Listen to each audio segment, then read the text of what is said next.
Hello, hello, hello, and welcome. Shall I say Happy New Year to you all? This is the Full Quarter Podcast. My name is Mpho and I've got Tim Lace here with me. Happy New Year. It's the first day of 2024, which means we've got a test match happening. Oh, that always happens in South Africa, but that's now not happening tomorrow, but it'll be happening on the 3rd of January in Tim's part of the world in Cape Town. So yeah, we have to be recording on this very slow day in 2024. Hope you guys entered 2024 really well, and yeah, wish you all the best for the year. Tim, how are you doing, my friend? All good, mate. I'm all festivities are out of the way. I'm all ready for it. All ready for the next test. Mhm. Big time. All good.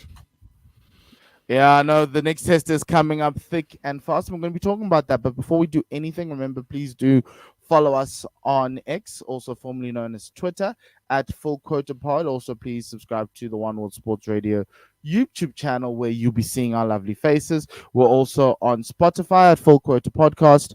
Our name is everywhere, it's even in the corner, so you can just type that in and you'll find us, as well as on Apple podcasts, right? So we're like everywhere. We're covering the Apples, we're covering the Androids. And yeah, please do let us know what you think. Please do rate us. Yeah, I was looking at the stats over the holiday, over the break, and yeah, we did quite well. And hopefully we can do a lot more in 2024, bring you more content and more interviews. So what happened in the week between last we saw you? So last time we had Abhishek and he told us everything about Team India. And then what happened? Effectively, I think Dean Alga happened. But before Dean Alga happened, Tim Kagiso Rabada happened. And he took a fifer in the first innings at Centurion, which the start was delayed because of all the rain around. But there was a man sitting on the pitch drying the pitch with either a blowtorch or a hairdryer. We were trying to figure out what he was doing using, but luckily we got a game underway amidst all the rain, and we got full 3 days of cricket. It wasn't, apart from obviously day one that got rain at the back end, but really, really good cricket. And yeah, then Dean Alga happened. Oh my word, Dean Alga scoring, I think it was 185, and effectively putting India in a hole. He hadn't scored a century at Centurion before in South African Test colors, and he managed to do that in his final Test series. Really beautiful to watch. Also, your boy David Bedingham didn't do. He did himself all the favors in the world. Showed that he had everything going for him, and then the Marco Janssen all of a sudden showed us that actually we can apply ourselves with the bat, and there'll be a lot of discussion around that when we go through everything else. And then finally, Nandre Berger with a debut that he'll never forget. I find it interesting that a lot of South African seamers who get their debuts in South African cricket always come out with a clump of wickets on their first game. Nandre Berger being one of them. I think Lungi, when in his test debut, he took 7. And I think Anrich Marco also came through with a lot of wickets. It's quite interesting to see. But we went with a for all seam attack, and it seemingly worked. South Africa now 1-0 up in the test series. And Tim, from your vantage point over there in Cape Town, how did you find that test match? Um, it was a good one. It was a really enthralling piece of play from South Africa.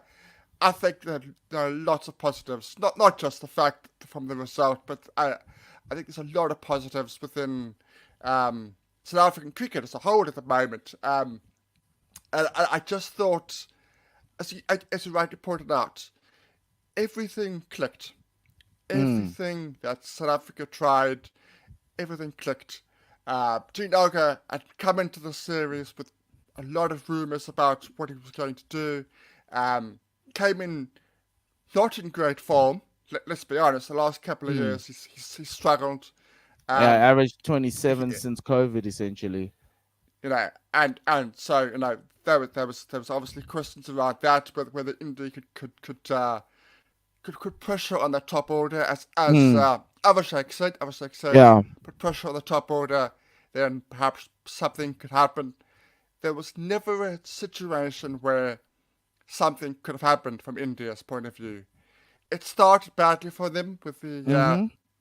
with the withdrawal of Jadeja, and it just snowballed. Everything that went against them went against them.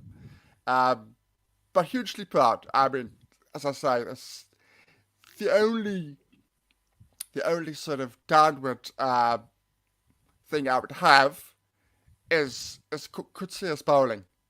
But the fact that he's injured is Oh, almost a good thing for South Africa because they are now 1 Tim, 0 up. we're going, They can. yeah, we're going to get to What, that. Yeah, yes, we're I going to know. talk I know. about that because I looked at it and I was like, this was the fears that I had. Remember last year I was like, what is this kid doing here? It's not a, and to a certain extent, I have the other side with Marco, right? So I want Marco to bowl with a little bit more. Someone actually said Kagiso needs to bowl with more aggression. I was like, yes, he does, but every time he bowls with aggression, he gets sanctioned by the ICC. But Marco, I feel, needs to bowl with a little bit more aggression. I feel he needs to get the same aggression level that Gerald has. Because I think if Marco did that, Marco's a better bowler than Gerald. It's more accurate, right? Yes, slightly a few kilometers south of Gerald, but it works. Whereas Gerald, I felt, was a free hit for us, right? I thought he'd punish the Indians or put them under pressure with his pace and his aggression. I knew he was going to be wayward. I just felt that he gave them, he was the, they wanted Gerald to bowl because he wasn't at the races in that game. And yes, he got wickets. I think he got a few wickets. But No, as Dean said, Joe. Sorry, just Joel got 1 for 100. 1 for 100 yeah, in the Test but it match. was, Yeah. yeah. And Dean was like, you can get, what was it? You can get wickets with rotten bowling. And I was like, oh, okay, that's quite interesting. Yeah, so I think for me that was a dampener. I would have loved, my other dampener was obviously Timber's injury. But you can't fight that. He was fully fit when he came into the Test match. Certain former Proteas are telling us that he's unfit. Yet, yeah, I'm not going to be entering into that debate We're not anytime gonna soon. I we're think that not gonna guy hates him. entertain those conspiracy I theories. think that guy hates him, and I think he thinks he's jealous of Timbers, the opportunities that Timbers gotten because he didn't get them. That's my only thing I'm going to say about that.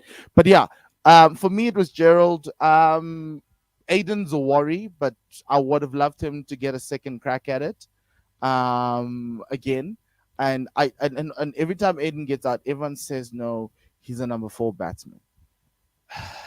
I, I just don't know anymore because the one thing, and a lot of the Indian fans on X were saying no, but why does South Africa have these tough pitches? It's where that's how we play. It's what it is, and if he's struggling here, I just don't know what we need to do with him from a test perspective. But Dean's retirement kind of gives him a bit of a lifeline going forward.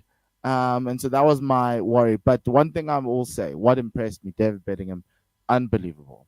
Unbelievable.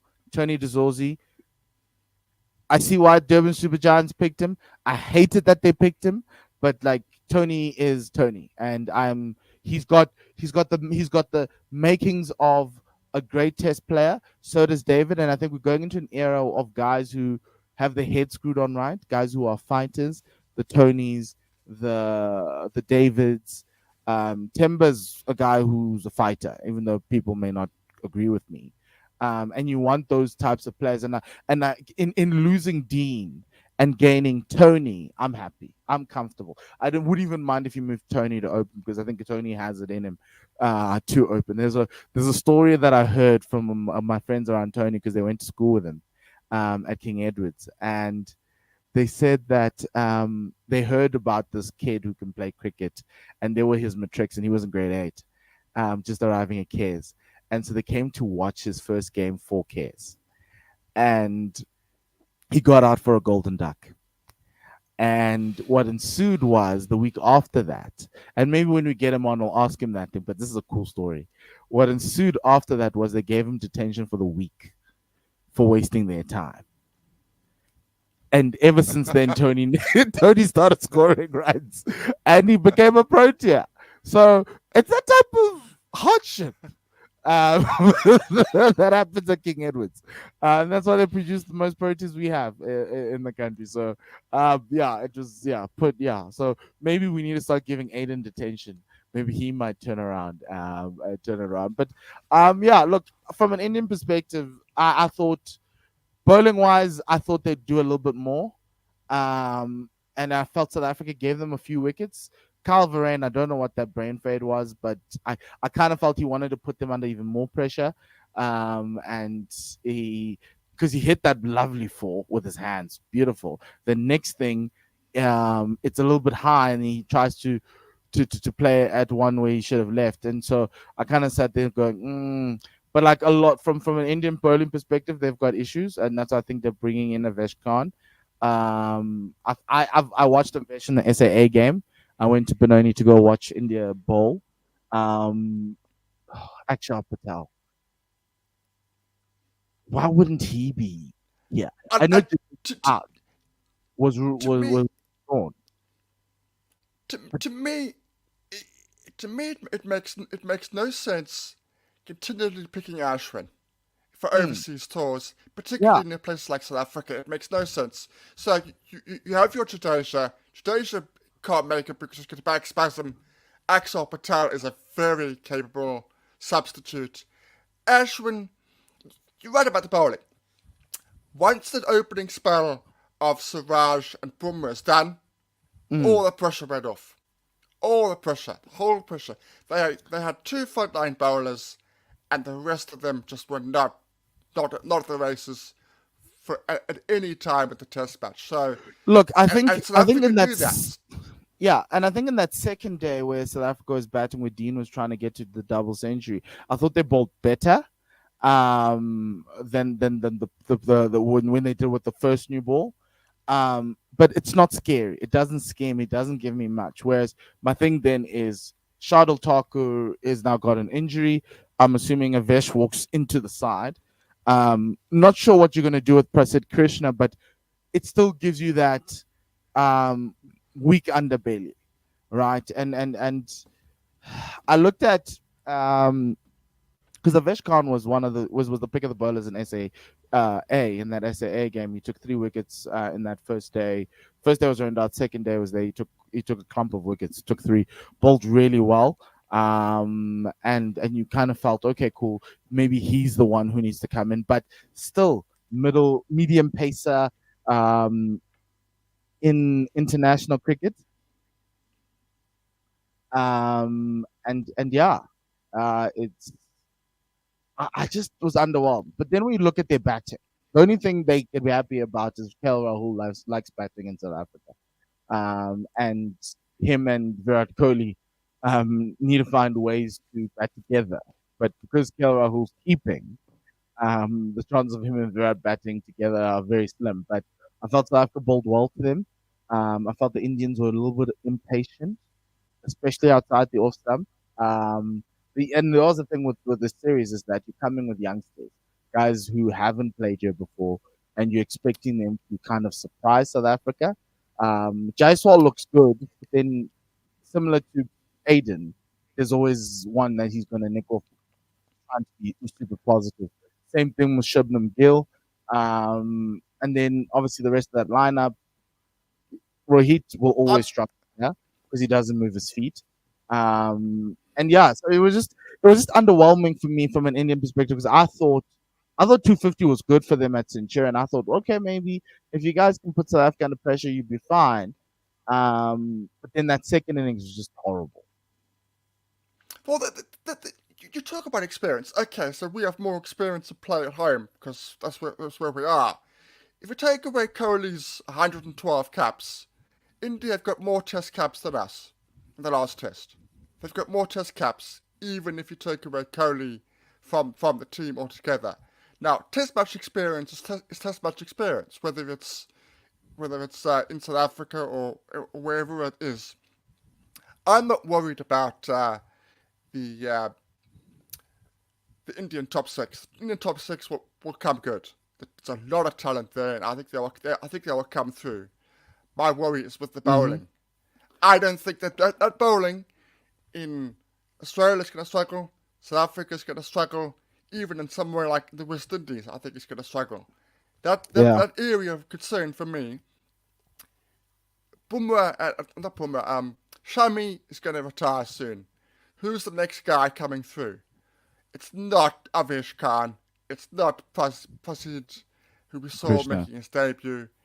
It's not those guys. Those guys are third and fourth change. It's not Tucker. I like Tucker.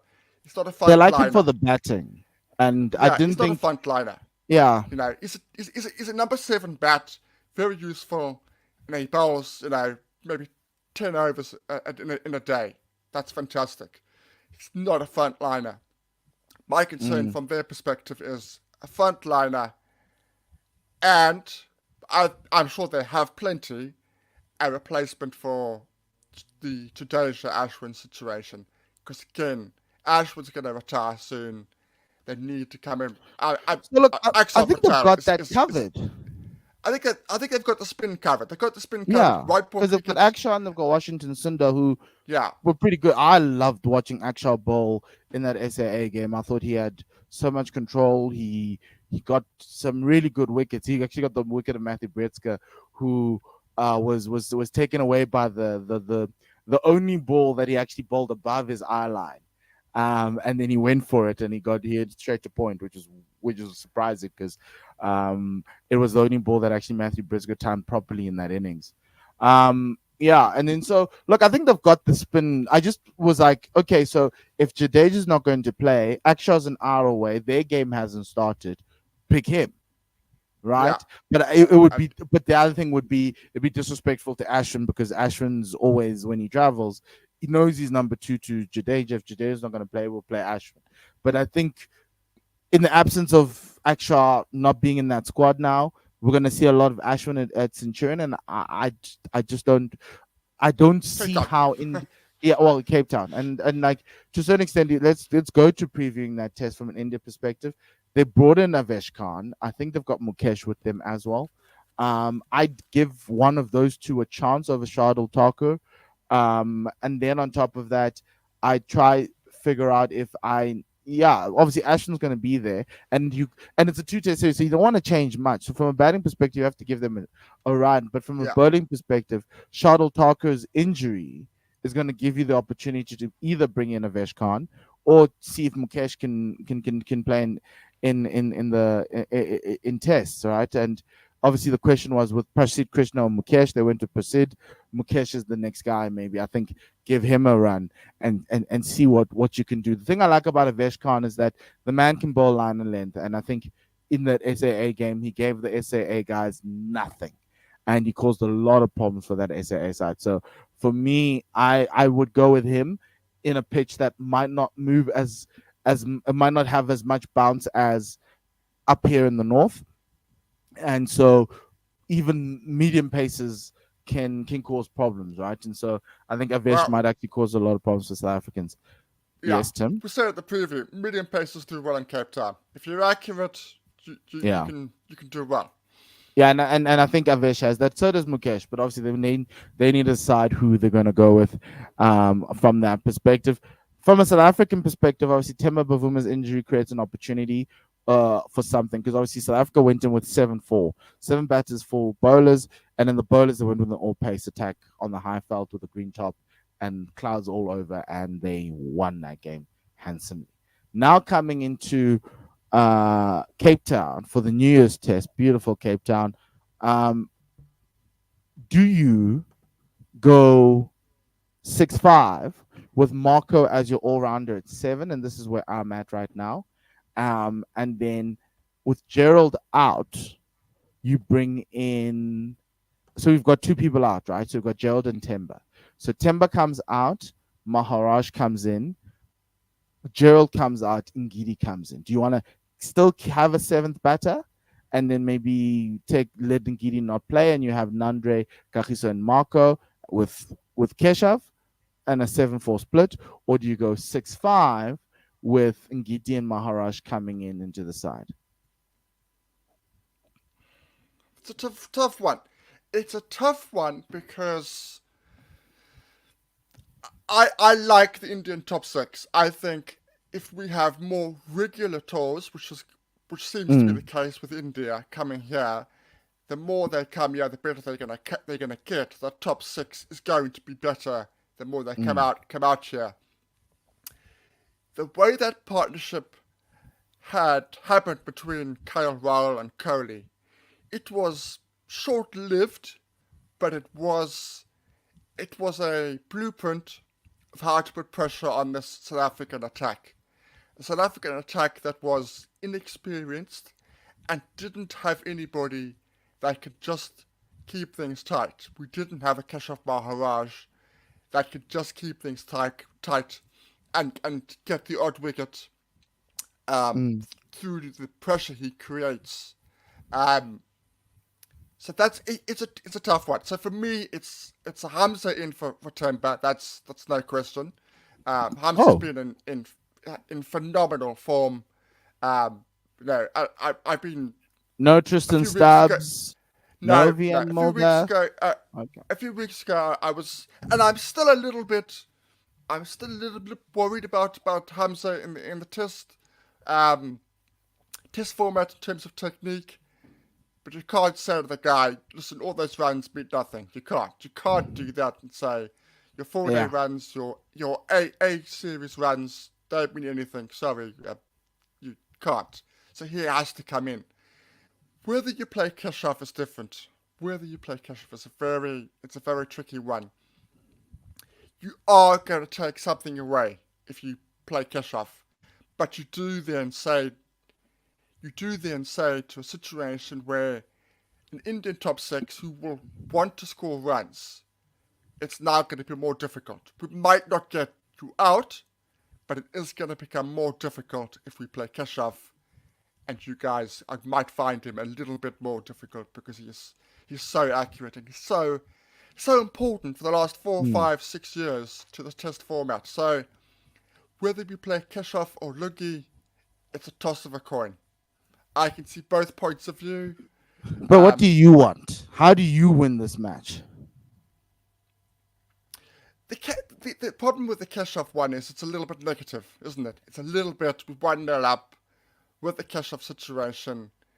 We've got more chance of not losing. If you play the Lungi, not because of him, but it then puts a lot more pressure on the pace fraternity. Um, I'm gonna go Lungi. If Okay. Lungi is fit, I'm gonna go Lungi just um, to want to put pressure on this Indian setup. If they have a partnership of 60, 70, 80 and they score it forward over, I'm gonna go, that's fine. That's fine. They're not going to do that on a consistent basis. They're not going to do that partnership after partnership after partnership in South African conditions.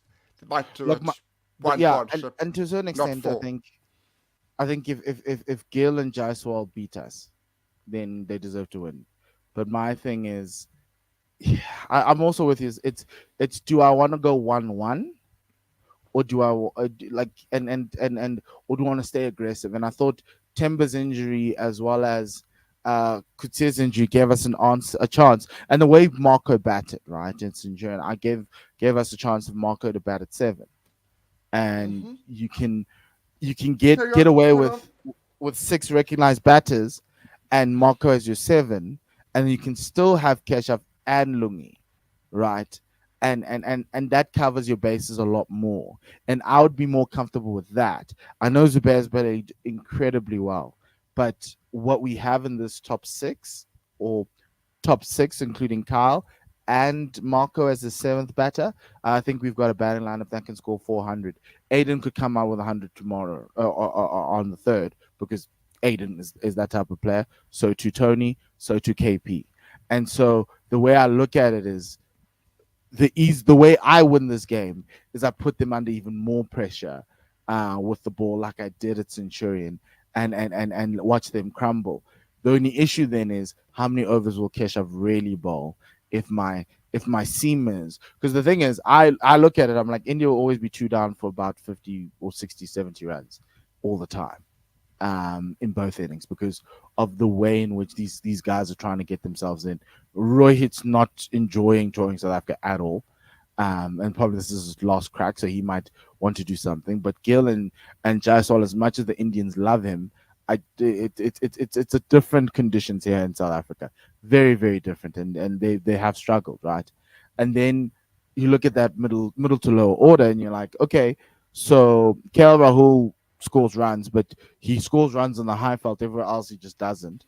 So I kind of feel like you can get away with four seamers, and your 11 makes sense and gives Zubair Hamza a chance, and you just put them under pressure and you bat for 2 days, and you come back and they fall over, and that's what this Indian team is if you put them under pressure, they'll be gone, and that's why I'm okay with winning the toss and batting first and bowling first on thingy. But yeah, I think it's conditions dependent. But I feel like I don't want us to go down this route where we no longer pick cash, just because. But we've won games with a 6-5 split before, so I'd rather do that. Because even when Kesh was dropped at Centurion, I wasn't as surprised, but I was disappointed because I thought there's always a role for Kesh in this game. And yeah, there'll be days he doesn't have a role, but it's the practice of having a spinner, not just being able to say, no, we can just drop him at willy nilly. And it sends a really bad message to all the other spinners in the country because they take the most wickets in domestic cricket, but they're the first ones to be dropped when we play international teams. Okay. Look, it's going to be an interesting test match. It's going to be interesting to see how that pitch at Newlands behaves now. Um, I Obviously now think because construction's done, it's and I saw it's going pictures to of be the green top, but yeah, no. It's going to be less movement than we saw on day one in mm, Centurion. I can guarantee that. Whoever bowls, it's going to be less. There's going to be something in the bowlers, but it's going to be less, less movement. Maybe a bit more, a bit of sideways movement, but not a lot of bounce. yeah, yeah. So yeah, okay, cool. Let's move on because we got other news, right? We announced the team to New Zealand. Surprisingly, I thought we'd only announce it mid SA20, but I get after this test match, no one's going to talk about test cricket. We're going to go straight into SA20, which means we all going to go into SA20 because it starts on the 10th. Cool. Let's have a look at the squad. I've got the squad, the SAA, well, it's no longer SAA, guys. It's the SA test team to be captained by Neil Brunt. We've got 7 debutants in this team. Neil Brunt, David Bedingham would have been a debutant, but Shukri Conrad was like, you know what, David, we want to give you an opportunity and make sure this England thing doesn't work. Ron Deswat, Clyde Fortin will be the wicketkeeper. Zubair Hamza is not a debutant, but Tepa Moreki is. Michael Mpongwana is. Duan Olivier is not. So is Dane Patterson. Keegan Peterson has been playing in this test series against India. Dane Pete is the one. Remember, we did an interview with him. He is now on the plane to New Zealand. Got Reynard van Toner, who's a debutant. Sean van Berg, who's also a debutant. And Kazondo, who is not. Sean van Berg wasn't in the SAA squad that played against the West Indies, but he comes in. The only change is Hardest for Yoon steps out, and I think it was largely because of the effort and the bowling that Tepa Moreki brought through into in that SAA series against the West Indies. What do you think, Tim, about all of this? Okay. We knew it was coming. We knew this was coming. We knew that this was the problem area was going to be the bowling. We knew that the batting Mm, would be possible. We could look at that top six and go, you know what? If things go in our favour, that top six could make 350. You know, it is possible. We knew that the bowling would be a problem. But mm, let me just touch on a few things. So, why is it being announced so early? It's being announced so early because 10 minutes before the official announcement, Tony DeSorsi went to Durban Supergiants for SA20. was signed. Cricket Yeah. South, Cricket South Africa knew they couldn't wait because what if somebody else who's already in the squad gets injured? The squad could be even more depleted than it already is. It had Yes. to get on to the action plan and announce it in the middle of another series.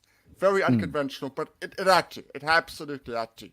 Um, I'm not going to go into the whole what should have happened or shouldn't have happened. It's sad. It's very very concerning for the future of South African cricket, but it is what it is. Just to look at the numbers per se, the leading wicket taker in the 4-day series since the restructuring is Sean van Berg, Mm. 54 wickets at 31. Second place is Duan Olivier, 51 wickets at 23, I think 23 to Yeah, yeah, it's 24. very low So we've average. got Yeah. so we've got two there in the setup that have enormous experience at first class cricket. Yes, okay, it's a step up. The other thing is it's important to take into consideration the average caps for first class cricket in the squad is 94. Yes, 94 first class caps. That is a lot of cricket. We it's a saw lot of David Bedingham. experience. We saw David Bedingham. The reason why David Bedingham looked as accomplished as he is, of course, he's got the talent, but part of it is years and years of It's that first whole class Mr. cricket. Cricket thing, right? So too with Eh, Nandre Berger, right? Nandre in 12 days debuted T20, ODI, and Tests. And the only thing is that Nandre isn't like the other fast bowlers in the country who get picked up at 22. He got picked up later on in his career, and he's had years of playing 4-day cricket, and now only he's getting it right. So I'm liking it. My only issue is that, so here's my two issues. Dean retiring before the series. I know there was many things happening, but for me, that was really poor planning from CSA. And to a certain extent, especially with the Test series in the Caribbean in August. And I know he's like he doesn't want to wait and he doesn't want to play Test matches for South Africa. We get that, and I understand that, but it is really poor planning because Dean and Tony, now Tony being gone, Dean and Tony were the reason why I thought we could get away with New Zealand, because I'm like, Dean's not going to give it up easily. Tony's not going to give it up easily. And then you've also got David Bellingham, who proved to everybody that he's really, really good at this. Kevin Keegan Peterson. And I was like, guys, we can bat for 2 days here. We've got guys who can give you at least 250 to 300 runs in the squad, even in the squad here with Dean and Tony.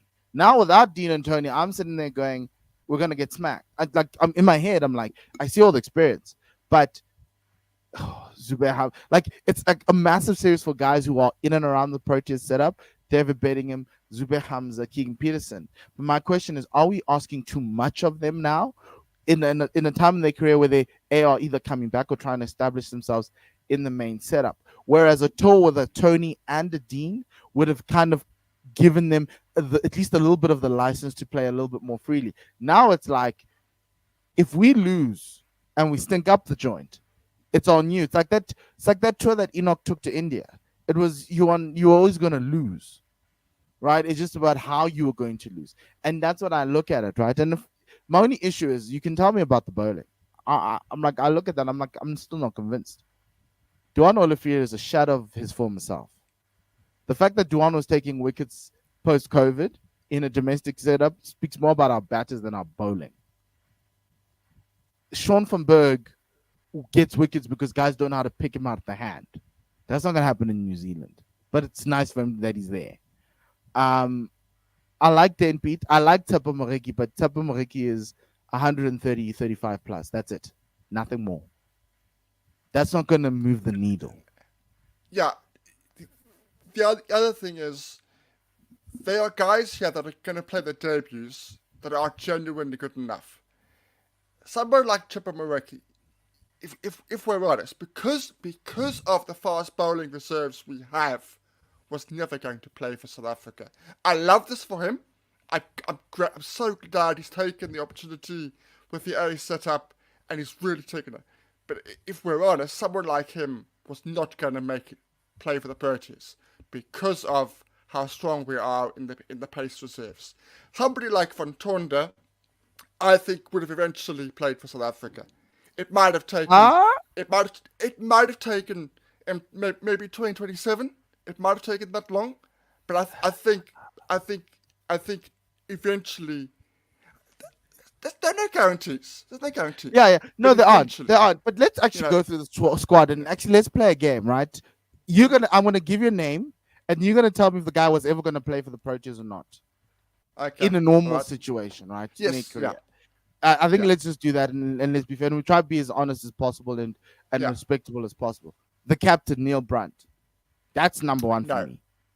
no, That's no, right? Because of the absolutely quality. not. And for me, the thing with this team is about the quality, right? Yeah, They're all great domestic players, but there's that step up that's missing. But Neil scored 100 against the West Indies. We never know. He might just be the guy who might take over from Dean. You never know. And I like it for him. I think this tour gives him an opportunity. But then the guys like Joshua Richards, who you're like, and Eddie Moore, who you're like, but guys, anymore.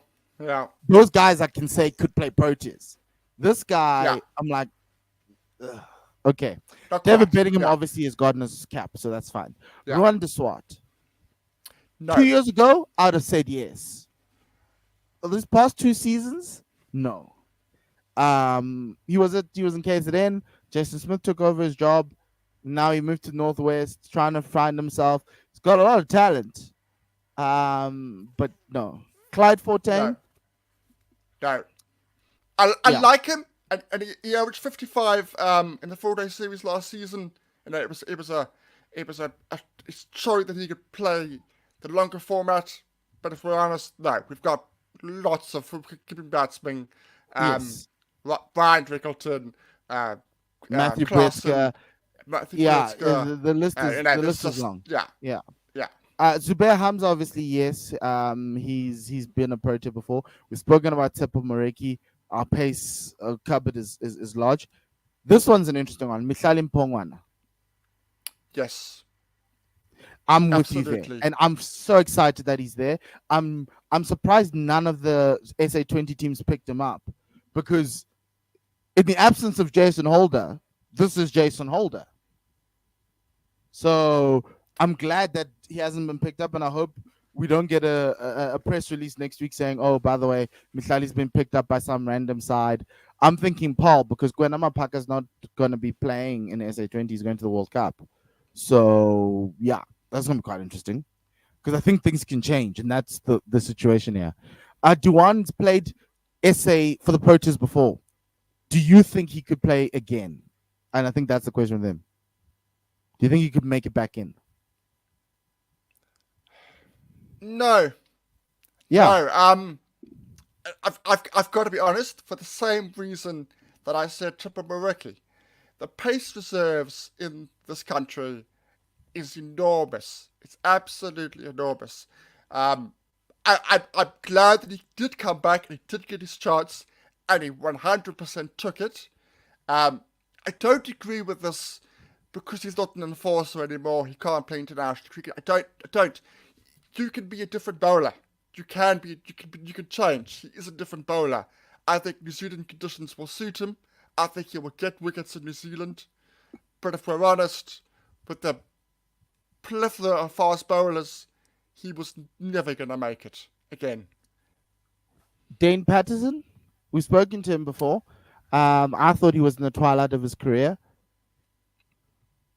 No, and in a previous podcast, when Clinton Stearman was picked against England, um, I said that the Dane Patterson is the better option. If I'm picking either of Mm, those options, Patterson still, is the better option for a range of reasons. But again, the same reasons with Duan, if we're honest. And he has said himself, he was asked 18 months ago, and he said no. So as far as he's concerned, there are so many guys ahead of him at the mm. moment. It's ridiculous. I'm just enjoying my cricket. So no, he wouldn't be. Keegan Peterson obviously is a Protea. Dane Pete, we knew that. That's even he knows that he's Yeah, not coming back into the side. But you like and as I say, a caveat this you never know. Things happen. exactly. Rena Fantonda is an interesting one, right? 2 years ago, yeah, you would have sold me on him. I'm not sold. Like these last 2 years before with the Knights before this, I just didn't see a 4 day. I didn't see a cricketer who could knock on the door of the Proteas. And even now with his selection in this side, with the Joshua Richards being left out, with the Eddie Moores being left out, heck, I would even given Daniel Smith a chance in this team. I was surprised. Look, on current form, I 100% agree with you. I just think that I would have been very surprised if he had not got a Proteas Cup by the time he retired. I would have been very, very surprised. Um, but I'm with you. The fact that this team, this is a slightly off the topic, but the fact that this team has got one out and out opening batsman is a glaring um, omission on my part. I'm astounded for that. The fact that Fontonda is probably going to be opening, I'm not comfortable with. I've got to be honest. But as I say, I think he would have eventually, um, Mm, once he knuckled down and started scoring runs. Um, but yes, it's not a certainty for that yeah. one. Definitely not. And obviously a guy like Sean von Berg, he was in Sri Lanka when Tabrez Shamsi was selected over him, but then in the next test he never got an opportunity. I'm happy for him to get this cap. He's one of the guys I'm sitting here going, yeah, no, for a career like yours, you deserve that Proteas cap. And I'm even excited for him because I think he's served South African cricket so much that yeah, that cap is well deserved. But going forward, he wasn't even in the ranking. There's Yeah. so many spinners and ahead of him. And here's the other one, Kaya Zondo. After that Australia tour, I thought he would never see Protea colors again. I like him as a person. I think he's done quite well in terms of himself as a cricketer domestically to keep him in that Dolphin setup. But even at SAA last week, with the way he got out, I was sat there going, I don't understand why he's going. But I understand they want the experience, and they understand they want someone who's played purchase cricket. Because if you went and picked a Tleshile, which is the other thing, right? September Tleshile does not have a SA20 contract. I'd rather pick him. As much as I had a huge problem with him being picked when he was picked for the T20s, and I had a huge issue with that, and I think his career was was It set was not back there. by Yeah, it was set yeah, back. Um, I'm delighted that he's back in the runs. You're probably right. I probably would have said on the balance of probability, I would have said yes. Let's go with him. I probably would have done that. I would have actually, when I was talking to somebody else, I mm, said Detoli. Detoli, I would have said at the time. I, yeah, Kashila's got more talent. Kashila's got probably a better average this season, but yes, Detoli 48. has has been very good for the Dolphins this season, um, and can open the batting. So that also would have persuaded me. Mm. If you're not going to go Look, like Joshua Richards, then I look, would have gone Simonella Detoli. Makanya is unavailable, and he would have made it in this side because he's played well for the Titans. The one guy who I was surprised by is Rivaldo Moonsamy. He's had a really great SA the 4 day series. He scored 500 runs. He should be on the plane.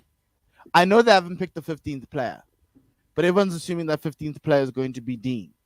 Because oh Lord, if it is Dean, please let it be Dean. But if it's not Dean, I wouldn't mind taking Rivaldo Munsami. He can also keep wicket. But I kind of feel like this has been like we've promised guys this, and we don't want to take promises back. Which is the question about Hardest. Why Hardest not available? Because some pal's gonna call him because Gwenda Mapaka's not there anymore, or something like that. So you kind of feel like this was done months ago. They just solidifying, drawing a line in the sand to be like, you're the guys going.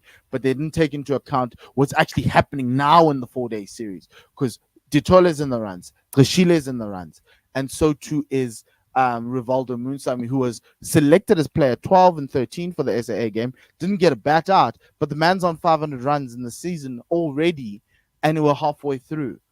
I feel like we're missing a trick there, and I feel like we need to. I felt like it was too early. Pick a team mid Jan. Let's see where everything falls, and then pick a team mid Jan. Don't pick a team now. And that's my only gripe with it. But I'm excited for the guys. I'm really excited for the team, Tim. I think, look, draw a game. Just draw one game.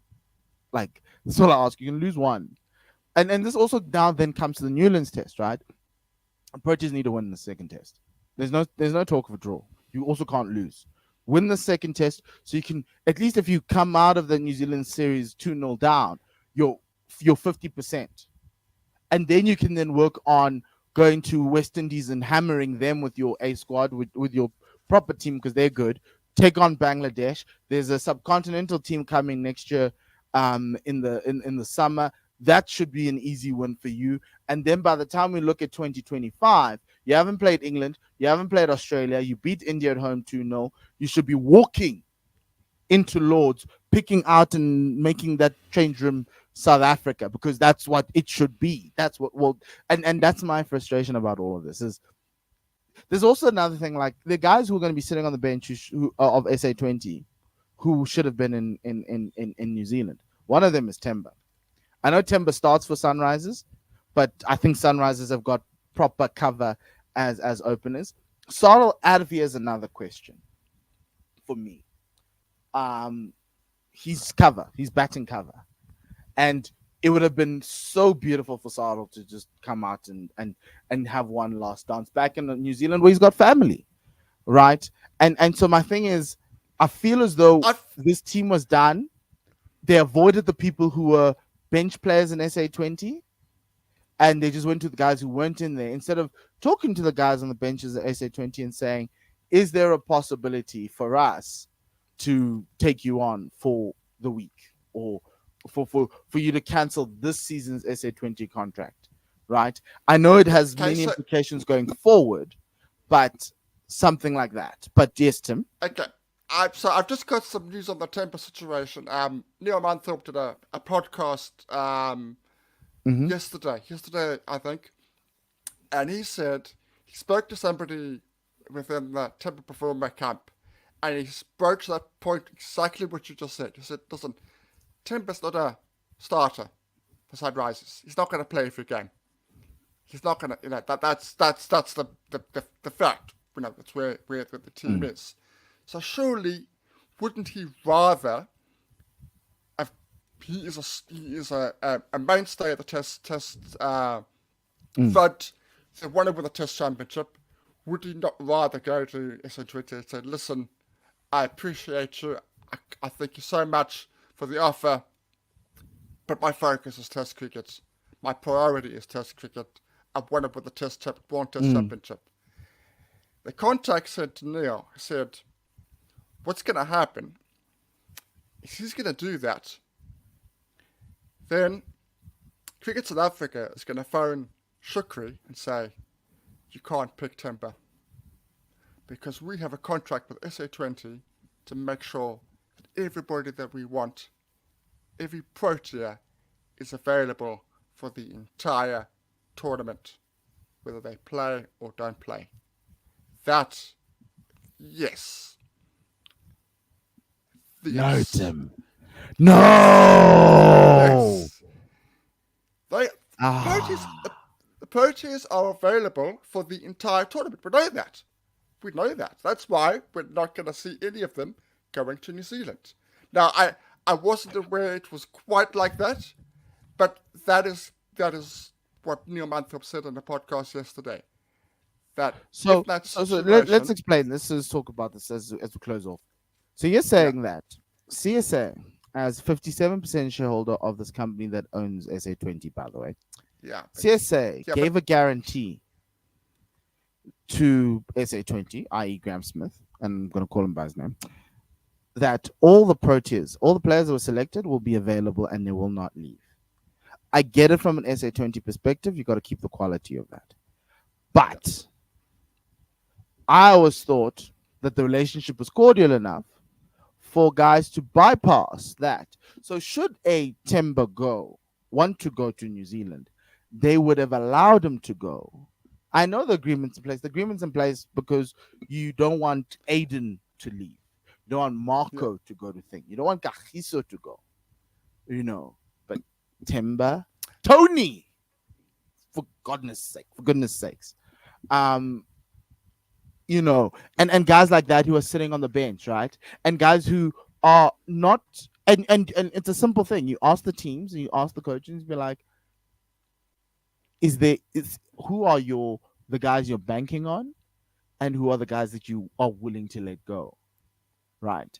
And the fact that a player cannot cancel his own contract and go and play for the Proteas for CSA tells me that whoever negotiated this deal, this SA20 deal for CSA, either had a gun to their head, because this is not in the best interest of cricket in South Africa. Like, really not in the best interest. I think we're gonna have a podcast talking about this, getting closer to the I, time. But for I me, was gonna it say does we not need to sit have a well. doesn't. It does not sit well that a national board, yes, you can agree that, but there needs to be caveats for important series, for things like that. We agreed with Australia. I thought Australia was a here you go, we're doing something for you. And I was okay with that. I didn't like it. I was okay with that. Now it's like, okay, so every year when it's the time for us to host stuff, test matches, we play test matches in January. We don't play test matches in December. Now all of a sudden we can't have full team tours because somehow, somewhere, some guys are going to pull out either a T20 tour or an ODI tour or a test series because we've got SA20 going on. And I'm Correct. not This asking, is and here's my thing, I'm not asking for the superstars. I'm asking for the guys who are going to be sitting on the bench at the beginning of February, traveling around the country, not getting any game time, just doing net sessions every so often. And you guys and everyone's going to be sitting there, and they're going to be watching guys in New Zealand getting smacked, knowing that had we at least had a Timber, had we at least had a Tony, even a Sponella Makanya, you know, a Bayer Swanepoel. Bears is a different one because I think they really do like him there at Sunrisers. But for me, I thought there would be a compromise, but this is no compromise. This is CSA making a very, very bad decision, and they, I don't know, maybe we need to ask them one day, but I think this is unbelievable. This is poor management by the executive, poor management by the board, poor management by the members council, poor management by the entire organization of CSA for us to hand over cricket to this one private tournament that you only get 34 million in revenue from. You get 778 million in revenue in 2023, and you got 34 million from SA20, yet not you're acting as though they giving you half a billion. also No, man. also also where does CSA get its money from? Where does CSA get the last 10 years? 90% of that money It's broadcast has rights. come from the Proteas. Has Yes. come from the Proteas. So that money maker is now sending, let's be honest, a second, maybe even a third team to New Zealand. So when That you talk to that Supersport again, they're gonna be like, "Well, your team doesn't win games. Nobody no, wants to watch your team anymore." it's a bad situation. We said at the beginning that there needed to be compromise. We said it needed to be like it was for the Yes. England series. We needed to be, but as I understand it, the owners are, and I think this has got to do with global T20. The owners have gone. We are sticking to the letter of every single letter in that contract. There is absolutely no leeway. That is the At all. contract, and that's it. End of. Then you don't sign it. Then you don't have SA20 happen. For 34 million rand in revenue, for a company that makes 778 million rand in revenue, that's not even 10%. That's 5% of your revenue. Yet we're giving up everything. Because my thing is this: you stand a chance of getting more revenue should this team go win the World Test Championship. Because my thing is this: South Africa doesn't win World Championships in colored clothing. Get us in white clothing, we'll win it. We won a Test match before, we can do it again. But this is going to set us back. And from a business perspective, those directors could. They've crossed a lot. Like the question around how signing that agreement for a thing that's less than 5% of revenue, and having most of your assets, which is the Protea players that you pay a salary to. Let's not forget, the Protea players are getting a salary from CSA, and you are they not available to meet to go and play Test cricket. And then on top of that, I'm going to play more guys perform match fees when I've already given 16 guys R1 million a year to represent me and play for us. How does that make sense? So here's the thing: I'm paying 22 million rand a year, so close to about 30 million rand a year on the Protea players as a cost. I'm getting 34 million in revenue from SA20. That doesn't make sense. I get more money from outside broadcast rights than what I'm getting here. The reason why CSA is in trouble is that they're carrying the amateur game as well. So they're paying the domestic players. The professional side of the game covers its face, but the losses that the CSA are experiencing is largely paying domestic cricket. That's the reason why they're in this thing. Everything else, if you take domestic cricket out of this, CSA is a viable proposition. And if they did that, they wouldn't do this for SA20. So that's my issue. You cannot be making decisions for someone who brings in 5% of your revenue over above someone who brings in for over above the 770 million that you bring in revenue. And that was last year's one at the 2023 financials, which somebody sent today, and I was reading it today. So I'm angry. Tim, very angry. I don't understand what the board has done. They've really let us down. I think it's because here's my thing, right? It's not as though they're bringing 100 million. If SA20 bought 100 million, by all means, fine. Yeah, you can sign whatever it is. That's a lot of money. 100 million is a lot of money. 34 million is not a lot of money. It's not. Because what you do, and so this is how you actually make cricket viable from a South African perspective. You just host tournaments. ICC pays you money to host tournaments. Be the country that ICC looks to every time there's a tournament. We're hosting the 19 World Cup. That's going to bring in money. The ICC Women's World Cup brought in a lot more money, right? Yes, obviously the cost thing, but from a revenue perspective, it's money coming in. You can figure out ways to do it at a least cost perspective. We can do that. That's how you do it. All these little qualifiers, let them play them in Benoni or Potch, wherever it is. You know, that's how you make more money. Yes, obviously they'll come and say that, but look, Tim, it's been an hour. I was going to say, we will delve into this a few days before the actual head of the SA20, because there is more we need to discuss, but otherwise it becomes so we will get into it. I'm just sorry for getting angry. Yes. Sorry for ending on a bad note, but it's important. No, it's important we discuss these things. It is important that we... So I think I don't know these things. Okay, everyone. Enjoy the New Year's test. I sure will, looking at CSA with a side eye. But yeah, good. Well done to all the guys who are going to New Zealand. It's well deserved. I think it's like a hat off for a great domestic career. That's all it is. It's something that you'll always be like, so if my country needed me, I put up the hand, and I admire that more than anything else. So outside of that, have a great week. Enjoy the final week of the Indians being in South Africa. Then we've got SA20 next week. Outside of that, goodbye and lesale kakahiso.